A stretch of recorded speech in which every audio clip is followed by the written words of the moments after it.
Hoje o país recebeu atônito a notícia dessa decisão da anulação das condenações do ex-ministro José Dirceu na Operação Lava Jato. Esse que é um dos grandes símbolos da corrupção do PT, dos governos do PT, dos governos do Lula. E quem diz isso não sou eu, é o Supremo Tribunal Federal.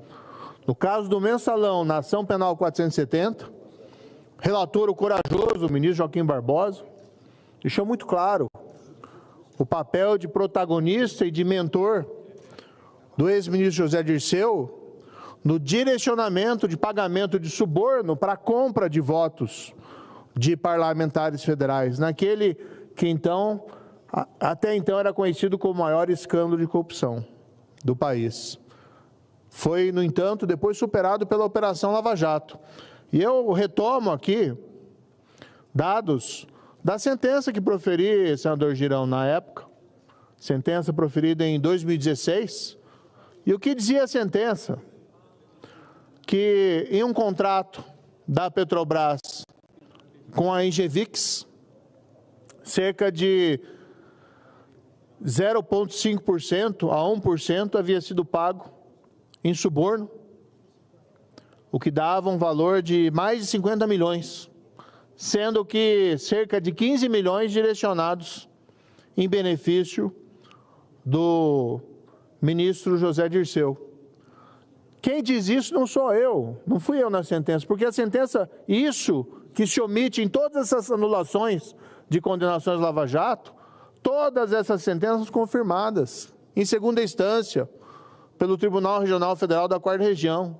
Essa, em particular, confirmada a condenação por corrupção no Superior Tribunal de Justiça.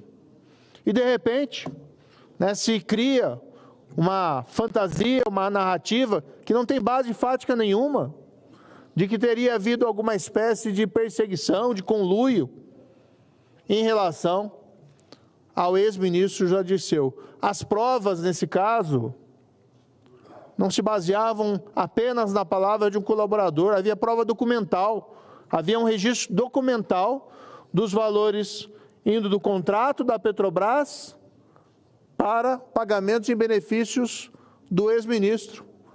Tanto era assim que eu me lembro muito bem, presidi a audiência, o ex-ministro não teve condições de negar que aquele dinheiro o tinha beneficiado. Mas para buscar evitar a condenação e criar um álibi, ele afirmou que era um empréstimo. Ele havia recebido empréstimo do intermediador de propina, de suborno, no caso da Petrobras.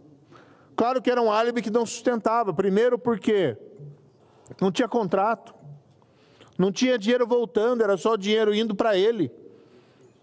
Não era nada declarado em nenhum lugar. E claro, também não correspondia à realidade dos fatos afirmado pelo intermediador de propina que fez o acordo de colaboração premiada. E quando a gente vê nesse governo Lula a política do vale tudo, que se abandonou por completo a prevenção e o combate à corrupção, que inclusive vitórias pretéritas no combate à corrupção vêm sendo sistematicamente demolidas, sem que hajam razões para tanto. A indagação é que onde nós vamos chegar com esse país? Como é que você vai defender para o cidadão comum de que vale a pena ser honesto, de que a lei deve ser respeitada?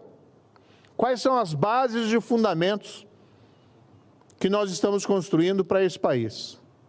Repito, ainda, e eu nego isso, ainda que nas minhas condutas houvesse algum vício, alguma parcialidade em relação a esse caso, que jamais houve, são fatos objetivos, reconhecidos de uma sentença, fatos, provas e lei.